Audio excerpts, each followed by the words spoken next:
We are broadcasting now from the Bayit in Thornhill, Ontario, just for people online to be able to know where we are. This is the Moreh Nevukhim shir that we've been doing now for a little bit over a year. And we are now currently in the first section, chapter 19 of the Moreh Nevukhim. The text that we are using is the English translation of Moreh Nevukhim by Professor Shlomo Pines, and it is published by the University of Chicago Press. The book is attainable on Amazon and in various other venues, but that's the translation that we are using. And every week we usually have some kind of handout to be able to add some additional components to the shir.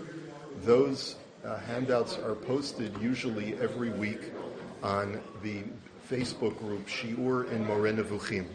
And as well, all of these shiurim will be posted afterwards on webyeshiva.org, as well as my personal Facebook page, and as well on the page of the Facebook group Shiur in Moreh Nevukhim. Okay, so I hope that's enough of station identification. Now that we've got that cleared up, let's, if anyone needs the actual text, here it is. I've got a few copies, and now we'll give out the handout.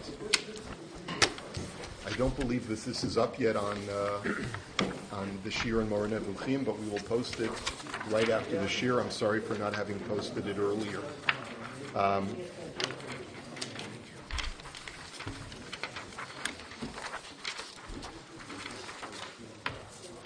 There's actually, as you'll notice on the other side of the sheet today, we're going to be quoting from a later chapter of the Moreh Nevukhim, section 1, chapter 64, and you'll see why very shortly.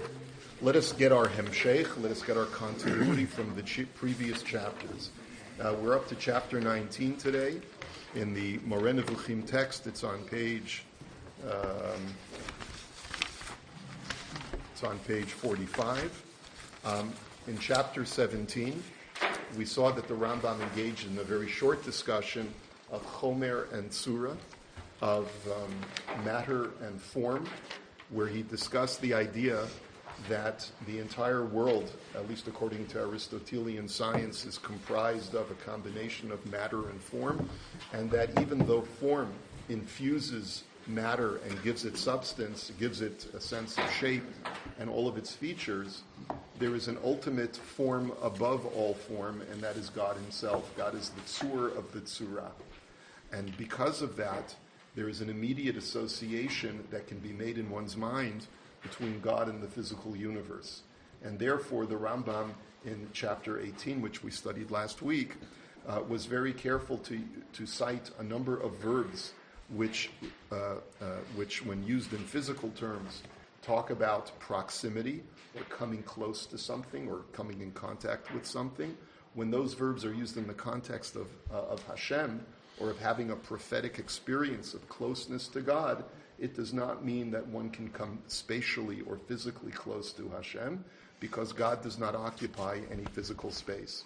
And as will bring your attention to what the Rambam said towards the end of that chapter, he says, you must, however, hold fast to the doctrinal principle that there is no difference whether an individual is at the center of the earth, or supposing that this were possible, in the highest part of the ninth heavenly sphere. For he is not farther off from God in one case, or nearer to him in the other. For nearness to him consists in apprehending him. How is a person close to God? When a person has an intellectual experience of comprehending Hashem. And there are many gradations. He said that there are many levels of prophecy. And this all has to do with, this is really the Rambam's entire approach, is to remove any sense of corporeality from Hashem, even when the Torah itself appears to be describing a corporeal feature of God. That's a misreading, and we'd have to reread that passage in order to be able to understand it properly. And this brings us up to chapter 19, which is now the next verb, to fill, to be maleh. Mem lamed aleph is the shoresh that the Rambam is dealing with. It's a short chapter. This is an equivocal term applied by people speaking the Hebrew language. Now, it refers to The first way that we use this verb maleh, mem lamed aleph, is a body's entering and filling up another body. Completely physical, completely a physical description. So, for example, and she filled her pitcher, right? Parshas Chaye Sarah, which we're going to be reading in a couple of weeks. Vatered ha'aina, vatimale chada vata'al. That Rivka goes to the well, and she fills up her jug, and she brings up the jug. So the word vatimale, to be malay, is filling a jug with water. How do you fill a jug with water? Limalot et ha'akad. Okay, that's the first example. Another example is an omer full for each, which is the next source from Exodus chapter 16, where God says, Milo ha'omer mimenu. Take a jug, take a container, and fill up an omer's worth of man, of the manna, with this, into this tzinsenet, into this jug or container, and it will be for you, lemishmeret lidorotechem, it will be for your remembrance. So the word milo, to fill up, literally means to fill, take a physical object and put it inside and to fill up, occupy the space of that other object. This usage is frequent. That's the first use of malay. Now we get to the second use of malay. The term is likewise applied to the coming to an end and completion of a measurable period of time. We're no longer talking about occupying three-dimensional space, but now we're getting into the fourth dimension of time. That time is also uses the verb malay to say that the time is completed, the time is filled. So, for example, and her days were fulfilled. Va'yimla'u yameha laledet v'hinei tomim bivitna, which is also referring to Rivka when it's time for her to give birth. Right? The days of her pregnancy were complete. And again, that is va'yimla'u. So it's not a filling up spatially, but it's a filling up of time. So it's used chronologically. And 40 days were fulfilled for him. This is a reference to the death of Yaakov Avinu, where there were 40 days that were necessary for the embalmers in Egypt to prepare the body. And when those 40 days were completed, vayimla'u, then they transported the body to the land of Canaan. And now we get to the third use of the term malay. The term is also employed to signify the achievement of perfection in virtue and of the latter's ultimate end. Now, this word perfection, Rambam uses an Arabic word which means shleimut, which means completion or perfection in Hebrew. And we're going to see how this is the third term which the Rambam's going to be focusing on, which is that when the word malay is used in the context of Hashem, it's really referring to God in terms of completion in anything that is related to God. So let's see. So, thus, and full with the blessing of the Lord, which is a reference to Naphtali. Ula Naphtali Amar. Naphtali, when Moshe Rabbeinu gives the blessing to Naphtali in Deuteronomy chapter 33, it says, Naphtali seva ratzon umalei birkat Hashem, that he is satisfied of will and he is filled with the blessing of God. Yam vidarom Yerasha. His inheritance is the sea and the south. This is a special blessing given to Naphtali, the tribe of Naphtali. Now, in trying to explain what malay means, what means complete over here, clearly it is a reference to a sense of completeness having to do with being infused with a blessing from Hashem. So, the Ramban on this pasuk, if you take a look at the next source, the Ramban on that pasuk says, V'hanachon, the Ramban says that the correct meaning of this word malay means, Shuhu nimshach el Hashem hanichbad, that the word malay is a reference to God's exalted name itself. Yomar seva umalei ratzon Hashem hanichbad uberachto. That we are saying that Naphtali is satisfied or sated and filled with God's desire that is glorified and which has blessed Naphtali. Aval b'medrash shel Rabbi Nechunya ben Hakana, So basically, Naphtali is filled with God's blessing, right? God desires Naphtali and fills him with blessing. But then he quotes from the Sefer HaBahir. Now, the Sefer HaBahir is a sefer which we'll probably come back to in a few places. The Rambam really rarely makes mention of it, but Rabbi Yehuda Halevi makes more extensive mention of it in the Sefer Kuzari. It is a early medieval sefer written in the period of the Gaonim. It is attributed to Rabbi Nechunya ben Hakana as the author, who was one of the Tanoim, and it has mystical information about how the world was created. But for our purposes, let's take a look at a passage from the Bahir in chapter 7, section 9. It says as follows, Yashav Rabbi Amoroi v'Darash. Rabbi Amoroi expounded as follows, Mai dichtivu malei birkat Hashem yam v'darom yerasha. What is this? What do those words mean that when it says that Naphtali is filled with the blessing of God, his inheritance is the sea and the south? Kach amar Moshe. What Moshe was saying as follows, Im telech b'chukotav tirash ha'olam hazeh v'ha'olam haba. That if you walk in God's ways, you will inherit both this world and the next world. Yam v'darom are references to both this world and the next world. Why? Because ha'olam haba shuhu nimshal layam. The world to come is compared to an ocean. Shene'amar urechava mini yam.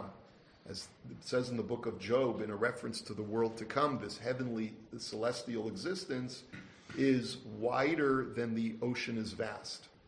V'ha'olam hazeh nimshal lidarom. And this world is compared to the south.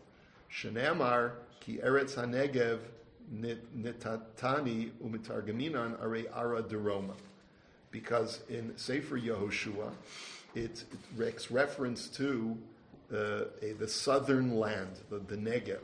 And contextually, Chazal say that refers to this world, the world that we live in. And maybe the reason why it's called south is because south refers to being down below. I'm not sure if that's the reference or not. But the point is that this pasuk has a deeper understanding. That when it says that Naphtali is going to be filled with the blessing of Hashem, it means that a person can occupy God's blessing throughout existence. In other words, a person gets filled with Hashem's blessing all over. So the Ramban says that this is what is the deeper meaning of this pasuk. When Moshe was blessing Naphtali, it's really a message to all of mankind that if a person follows in the way of Hashem, he receives the complete fullness of Hashem's blessing in every possible realm of existence. And then he says, another example of being filled, them has he filled with wisdom of heart.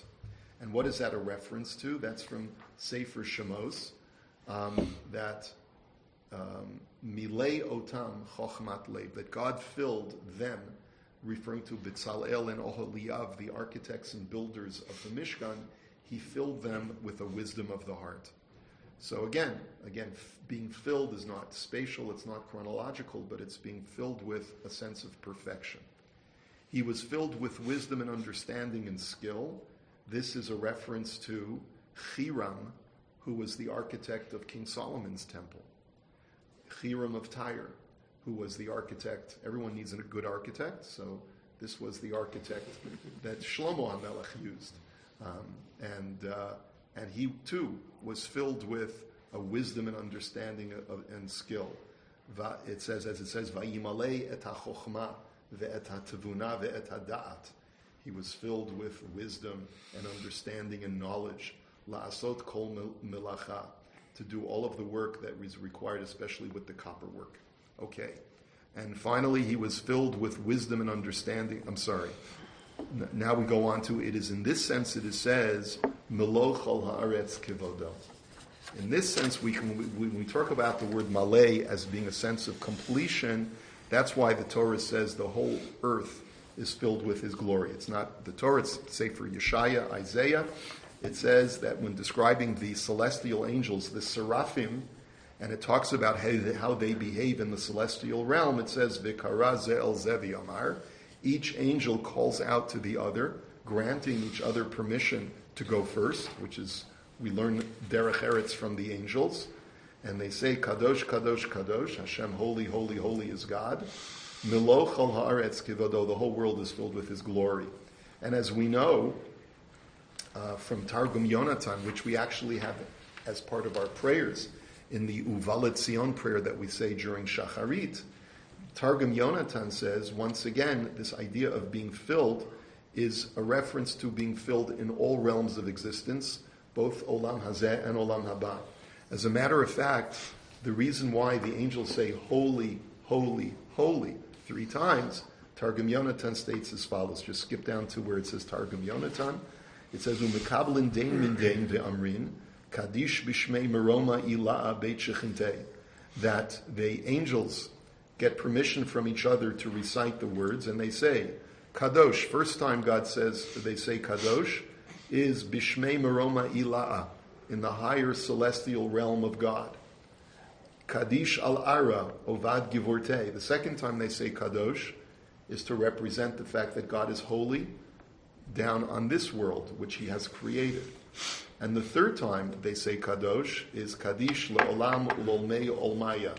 They say that God is holy forever and ever. So the 3 Kadoshes are really covering the Rambam's 3 definitions of the word Malay. Just going in reverse order, right? Kadosh means the entire celestial realm is filled with God's glory. The second Kadosh is spatially filling the world with God. And the third Kadosh is the chronological filling, where God is completing all of time, where Kadosh is, right? God is throughout the ages, from the beginning of time until the end of time. The Rav said, Kadosh, Kadosh, Kadosh, we learned Derech Eretz. What's the Derech Eretz? The angels, Umekablin, right, it says that V'kara ze el ze, they call out to each other. Please, you go ahead and recite. The other angel says, no, you recite. With the note, Nimrshut ze la ze. That's what we say in the Tefillah. These are Canadian angels, bro. They're Canadian angels. No, they don't say sorry. Means that we should recognize other people. That's the idea. What's the idea? The idea is that we each one of us has an opportunity to do something truly great spiritually. So the natural reaction is, I'm going to go first. I want to do the mitzvah. But what we learn from the Malachim is, Rabbi Yisrael, bivakasha, bichavod. Please, you go ahead. You do the mitzvah first, and then after you, I will do the mitzvah. So that's a spiritual level. Yeah. But it's something that we all have to learn from, right? Anyway, so similar is its dictum. So the meaning of this verse being that the whole world bears witness to His perfection, that is, indicates it. I just want to point out it's a very interesting way of saying that the world is perfect. That's not what the pasuk says, and it's not what the Rambam is saying. Because when you think about it, why couldn't the Torah say, instead of saying Melochol haaretz kivodo, that say that the world is perfect with God's perfection? Don't say filled with His glory. Just say the world is perfect in God's glory. Why not use the word shalem? We have a Hebrew word for perfection or completeness. I talked about this a little bit in my drasha on Shabbos for those who were there. You know, one of the debates that Avraham and Malki Tzedek had was, according to the Medrash, what the name of Jerusalem should be. So the Medrash tells us that Malki Tzedek called the city of Jerusalem Shalem, Salem, and Avraham, after the Akedah, was on Mount Moriah overlooking Yerushalayim, he called the name of the city Hashem Yireh, God shall see. So the Medrash records that God made a compromise between Avraham and Malki Tzedek. He says, not really a compromise, but he said, I have to really use both names. I can't discard Malki Tzedek's name of Shalem, and I can't discard Avraham's name. So I'll create a contraction of those 2 terms, but I'll put Avraham's name first, Yireh, God will see, and Shalem, Yireh Shalem, Yerushalayim. That's how we get the name Yerushalayim. It was originally Shalem, and then it becomes Yerushalayim based on the experience of the Akedah. So we try to explain on Shabbos that what was really the difference in perspective between Avraham and Malki Tzedek. And why is it that if Melchizedek was this great monotheist to recognize God, then Judaism is called after Avraham? What happened to Melchizedek's followers? Where did they end up? And we pointed out that Melchizedek's model of divinity was unsustainable in this world, because his view of the world is that it is shalem, that the world is perfect and great. Because if God created it, it has to be shalem. And Avraham's perspective was, especially after the Akedah, after this really experience that from all external appearances looked like a failure, either because Avraham was in the process of engaging in human sacrifice, or because he did not complete what he had set out to do, which is that God told him to do something and then aborted it in the entire command in the middle of the process. But at the end of the day, if Avraham comes down the mountain after the Akedah, not having fulfilled what he had set out to do, then the external appearance of this world is not that the world is perfect, and not that the world is completely reflective of God's glory. The world may be filled with God's glory, but being filled with God's glory is a far cry from being perfect. And that's the reason why I think that whenever we find this idea of the world being a reflection of God's perfection, it doesn't say that the world is perfect like God. Because the world is flawed. The world is filled with God's glory, which means that we have to, just like you have something in a container, you sometimes have to work hard to get it out. You have to either pour it out or pull it out or draw it out, depending upon the size of the container and the contents and the difficulty in removing the contents from its container. That is the way that the Torah and the Tanakh, the prophets, describe the world as being a reflection of God's perfection. It in itself, the world is not perfect, but the world can often reflect God's perfection because it is filled with Hashem's perfection. I thought it was man who wasn't perfect. Hashem is perfect. The world is perfect. That's our flaw. But what the Rav seems to be saying but the world itself, the circumstances within the world, people die, animals die, things die. There's imperfection around us, not just because of man's imperfection, but there is flaw and defect within anything that is physical by definition of its physicality. God created it not to last. Like they say today, that appliances today are designed for failure, right? Much more so for obsolescence, right? Built-in obsolescence, right? Well, guess what? That may be truer today than it was a generation ago. But the entire world was created with that lack of perfection, with that built-in obsolescence. And so you can't say that the world is a perfect mirror image of Hashem reflecting God's shleimut. But what you can say is that it is filled with God's glory. And at times we are able to see the contents of the world as reflecting God's perfection. And at times we're not, because it is concealed within that container, that exterior of the physical nature of Hashem's world. Okay, similar is the dictum. And the glory of God filled the tabernacle. Ukvod Hashem aleyat hamishkan. That God's glory, like at the very end of the book of Exodus, the glory of God is filling the Mishkan. And let's see. Every mention of filling that you will find referring to God is used in this sense, and not in the sense of there being a body filling a place. And here, of course, we get to the punchline, is that, again, this is a distancing of the corporeality of the word that is implied. Hashem is non-corporeal, and therefore you can't say that God is filling up a place. However, if you wish to consider that the glory of the Lord is the created light that is designated as glory in every passage, and that filled the tabernacle, there is no harm in it. We saw a similar phrase from the Rambam in the last week, where he said that there are times when there are two ways to read a term referring to God, where God is spatially confined. Normally, says the Rambam, the correct reading is that you're reading a metaphorical representation of God. God's never spatially confined. But sometimes when you talk about the glory of God, Kvod Hashem is not Hashem himself.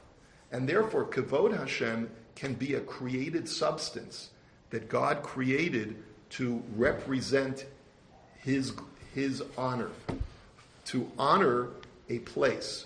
God will sometimes create a certain kind of physical light and deposit it in a place, in order to demonstrate to man that this is an place of honor for you to be in.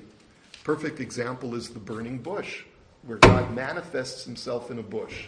It doesn't mean that God occupied the bush, but that God created a miraculous phenomenon for Moshe to experience the glory of Hashem, to really feel that there was some kind of intellectual closeness with God where he was.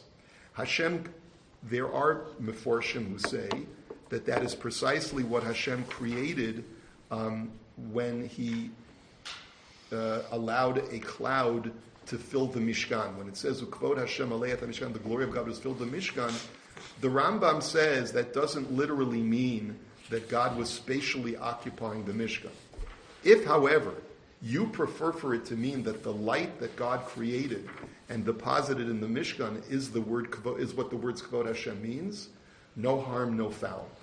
Because ultimately we will have to submit at some later time that there was a creation of God called Kvod Hashem that was atop Mount Sinai.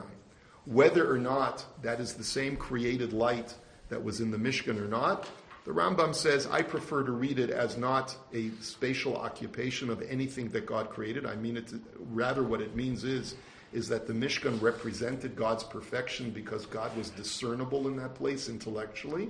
But if you want to read it as the same kind of divine light that God created atop Mount Sinai, he also put in the Mishkan, no harm in interpreting that way, even though it may not be the correct interpretation in my opinion. Now what the Rambam is making reference to, and if you turn over your sheet, is later on in the same section 1 in chapter 64, the Rambam actually states that explicitly when he tries to define the name Yud-Kei Vav-Kei. The Yud-Kei Vav-Kei is the four-letter name of Hashem, and in order for us to be able to define it correctly, he also has to get into a discussion of the glory of Yud-Kei Vav-Kei, Kavod Hashem. And he says as follows, I'm not going to read the entire section. Similarly, he says, the glory of Yud-Kei Vav-Kei is sometimes intended to signify the created light that God causes to descend in a particular place in order to confer honor upon it in a miraculous way. Therefore, for example, and the glory of Hashem abode upon Mount Sinai, and the clouds covered it, and so on. Or, and the glory of Yud-Kei Vav-Kei filled the tabernacle. So you say here, he's saying that the words Kvod Hashem Malei HaMishkan is referring to a created light that God caused to descend in a particular place. In our chapter, he says, I only will say that in a later chapter to make it consistent with the Mount Sinai experience. But the really more correct translation of Kvod Hashem for our purposes is that God is detectable in the mind, not that God actually is occupying a physical space. And that's the more correct explanation. So let's remember when we get to chapter 64, and whenever we get to it, we'll also remember to reference back to chapter 19 to make sure that we understand that the Rambam says that the more correct definition of Kvod Hashem is to be filled intellectually with God, or to be a reflection of God's perfection. Okay, this is where we'll hold it for today.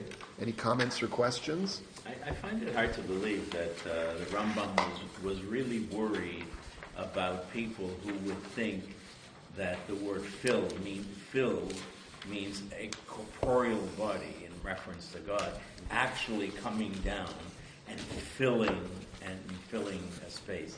I mean, were there actually people at the time who would say or actually believe that when the word fill takes place, that you can actually see a body, a corporeal being that is God, filling a particular space? It's a valid question, and the answer is yes, the Rambam was concerned, because the fact is that there were plenty of corporealists, divine corporealists within Jewish thought. The Gemara itself brings an opinion that says that when it says that God took the Jews out with a mighty hand,